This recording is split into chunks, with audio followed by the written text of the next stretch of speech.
28일에 방송된 KBS ETV 비밀의 여자에서는 오세연을 계단에서 밀어버린 주애라의 모습이 비춰졌습니다.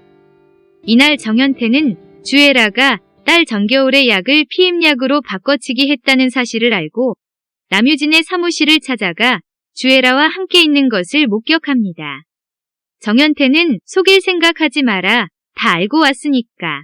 너희가 사람이야? 어떻게 이렇게 무서운 일을 벌일 수 있어.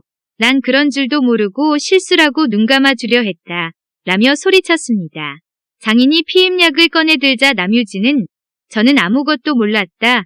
라면서 억울해했습니다. 정연태는 난만중을 언급하며 당장 명예회장님께 이 사실을 알려야겠다. 라고 나왔습니다.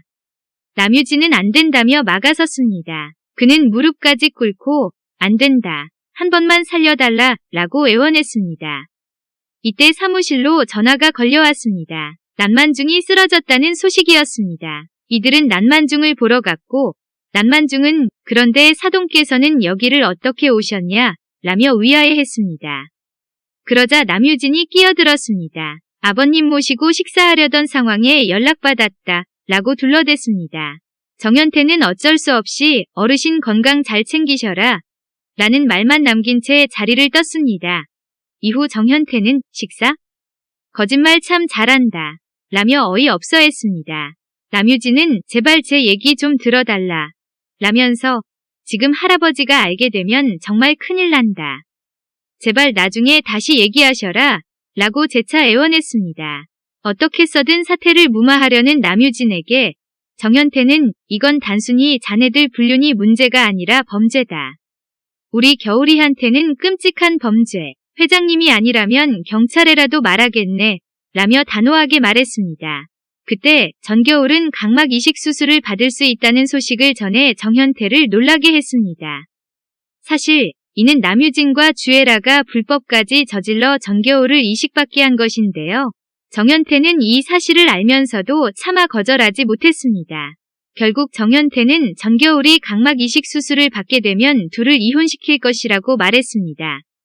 한편 오세연은 주애라가 자신이 말하지도 않았는데 자신이 찾는 주애라가 단란주점에서 일했다는 것을 알고 있었다는 점을 가지고 재차 압박했지만 주애라는 끝까지 시치미를 뗐습니다. 결국 주애라에 대한 의심을 완전히 거두려는 찰나 오세연은 자신이 고용한 심부름센터의 명함을 주애라가 가지고 있는 것을 봤습니다. 결국 자신이 오세연이 찾는 주애라라는 것을 실토한 주애라에게 오세연은 태양이 누명 벗기기 위해선 당신이 가져간 몰래카메라 영상이 필요하다며 그게 안 된다면 증언이라도 해달라고 매달렸습니다. 하지만 자신의 진짜 신분이 밝혀지게 할 수 없었던 주애라는 어떤 짓을 저질러서든 오세연이 다시 자신 앞에 나타나지 않게 해달라고 심부름센터에 말했습니다. 주애라의 지시에 의해 오세연을 납치하려는 시도가 있었지만 마침 서태양이 지나가는 덕분에 벗어날 수 있었습니다.